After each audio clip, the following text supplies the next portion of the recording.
নিচে কথা আছে বসকে জায়গা কথা আছে কইছি না জায়গা কি কথা তোর পোলাপাই নাম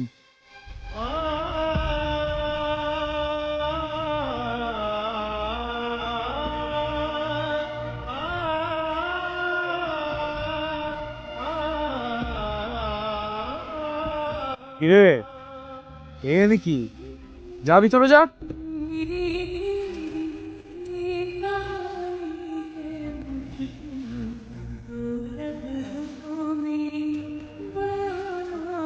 কি যেন কইতাছিলা? বলতেছিলাম যে আমার সারা জীবনের কামাই কষ্টে জমানো 2 লাখ টাকা আমি মালপাতি কিনছিলাম, মালগুলো আপনার পোলাপাইনেরা সব আটকে রাখছে। ওইটা বড় কথা না, আমারটা তো শুধু বাপের কসম, খুব খারাপ লাগছে ভাই, কষ্ট হয়েছে। আমি সরি। আর মাম তুই জানো না ঝামেলা আছে একটা, কোনো জানো না মাম ঝামেলা আছে আমি কইতাছি। তোর মা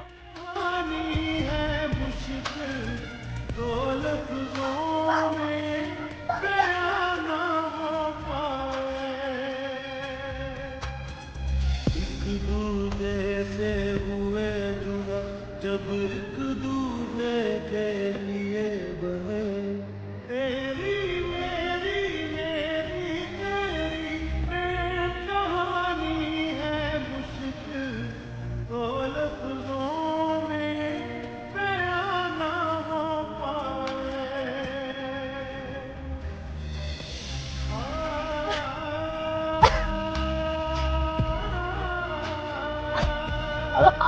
পড়ে আসুন কেমনে জানি না জানি না মানে আমাকে ইঞ্জেকশন দেয় আমার কিছু মনে নেই। যখন আমার জ্ঞান ফিরে একটা রুমের ভেতর অনেকগুলো মেয়ে বাপের কসম এমন এক গল্প শুনে তো কিছুই বুঝতাম না।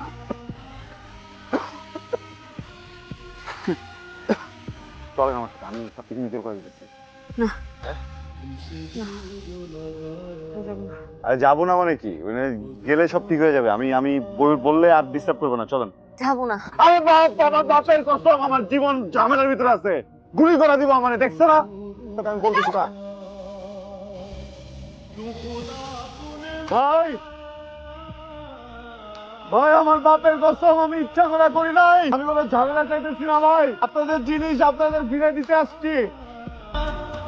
আমার বাপের কসম ভাই, আমি বুঝতে পারি নাই ভাই, ভুলে গেট খুলে ফেলছি ভাই, কোনো ঝামেলা চাই না ভাই। আমি ভাই ভাই গুলি করেন না ভাই, অনেক বড় বিপদে পড়ে যাবো ভাই। এইখান থেকে আমি বলিস বস, নাইটটা তো পাওয়া গেছে। ওই পাইছস ওই যে পোলাটা ছিল ওই পোলাটাই নিয়ে আসছে। এখন পোলাটারে কি করবো, ছেড়ে দেই? আনকির বলা ওরে যদি ছাইরা দেশ তাহলে তো আমাকে সব কিছু ফাঁস হয়ে যাইব। ওরে আগে গুলি কর।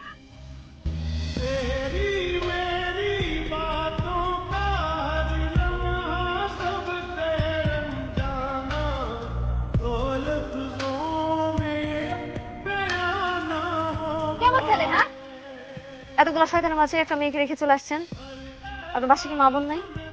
আমি এই জায়গার স্থানীয় ছেলে, বুঝছেন? আপনি তো চাইলে যেখানে ইচ্ছে সেখানে চলে যেতে পারবেন, লুকাই যেতে পারবেন, ওরা খুঁজেও পাবে না। আমি তো লুকাইতে পারবো না। ভুল হয়ে গেছে, সরি, আর কোনোদিনই ভুল হবে না। কথা দিলাম আর কোনোদিন ওদের কাছে আপনারা নিবো না। আপনাকে আমি আর বিশ্বাস করি না। আপনাকে আমার চেনা হয়ে গেছে। আমি চাইলে কিন্তু ওই জায়গায় ফালাই দিয়ে আসতে পারতাম, বাপের কসম, চাইলে কিন্তু এনে রেখে আসতে পারতাম। রেখে আসতাম মানে? আপনি আমাকে বিপদে ফেলছেন, আপনি এখান থেকে বের করবেন। আপনি চলেন আমার সাথে থানায়, মামলা করবো ওদের নামে। আমি যেতে পারবো না, আপনি জান। না আমি মামলা করবো। এই এই কি আছে কি কোন আপনি পেশেন্ট হাজবেন্ড আমি আসলে কিছুই না, ওই রাস্তার ভিতরে ঝামেলা করছিল, ভালো যে সাথে। আসলে ব্যাপারটা তো আসলে সেনসিটিভ, একটু ওভারডোজে দেওয়া হয়েছে।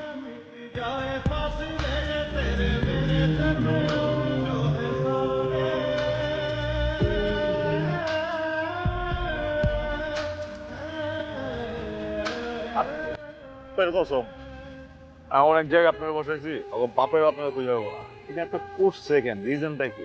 ও আমাকে পছন্দ করে ফেলে। আমার বয়ফ্রেন্ড ছিল, ওর সাথে ঝগড়া করে ক্লিনিকে যাই, যাওয়ার পর আমাকে অ্যানেস্থেশিয়া দেয়। তখন আমার সেন্স ফিরে, তুমি দেখলে যে একটা ট্রাকের ভিতর অ্যানেস্থেশিয়ার পর আর আমার কিছু মনে নেই। এই যে আপনার চা।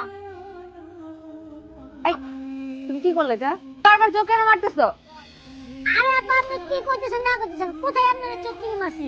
ভাই হ্যাঁ তো আপনার যে বিষয়টা জানে না বুঝছেন না এই জন্য দুর্ঘটনা ঘটে গেছে গা ভাই তাহলে জান গা আচ্ছা ঠিক আছে ভাই। আপনার বুঝছি মনে হয় আপনার বয়সে একটা মেয়ে আছে ওনার এটা চোখ মারতেছিল? আরে এটা তো বংশগত সমস্যা আমার টায়ার্ড লাগতেছে, তো বাড়ি চলে যাবে। খাইতে দিলে শুইতে চায় উঠবেন আপনি কাছে আসলে বা পাশের পাজরে কি যেন হয়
এই কিছু বলেন বসেন চল আর এই জায়গায় একটা সেকেন্ড সময় নষ্ট করে যাবো, তাহলে আপনার মরিচির প্লাবে নাই পড়বো। আচ্ছা ঠিক আছে আমি বাড়ি গেছি আর তুমি মদিনা মার্কেটে নামাই দিবে ঠিক আছে আমি সব ঠিক আছে দেখো আবার আমি যাবো না, যাবো না, আপনার সাথে যাবো। মাত্রা ঠিক আছে আমার সাথে যাবে আমার সাথে যেতে পারবেন না আপনি আপনার বাপের কসম। এটা 50টা মায়া দেখে আসছি টাকা দিতে করছি আমি আমার বাচ্চা ওদের করতাম আঙ্কেল কোথায়? তো আঙ্কেল এই যে, এটা ছবি। এটাই আমার আব্বা তাহলে আপনি যে রাতে চেঞ্জ করে নেন আমি একটু কাপড় বললেন বের ভালো লাগে কেন? এখানে থাকি, সব উঠতে সব।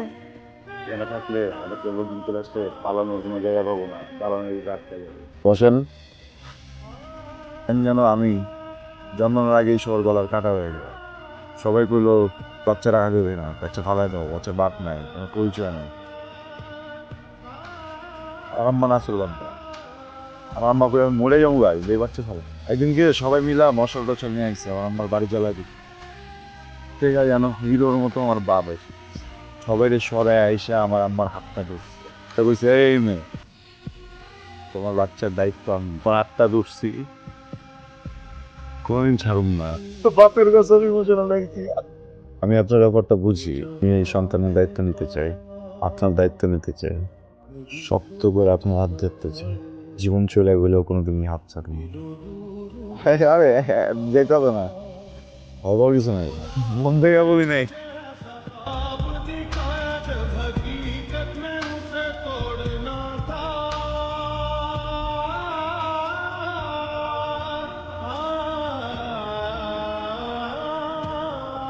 তবে এই জায়গায় একটা সেকেন্ড সময় নষ্ট করে লাভ নাই, আমরা স্পিড বোর্ডে উঠা সোজা একটা নই পার। আপনি না বলছিলেন বাচ্চার দায়িত্ব নেবেন, কখনো হাত ছাড়বেন না? কই, হাত তো ছেড়ে দিলেন। আপনার নামটা জানা হয় না তানহা।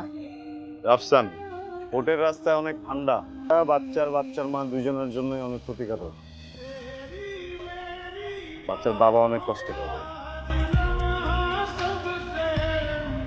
বাপের কষ্ট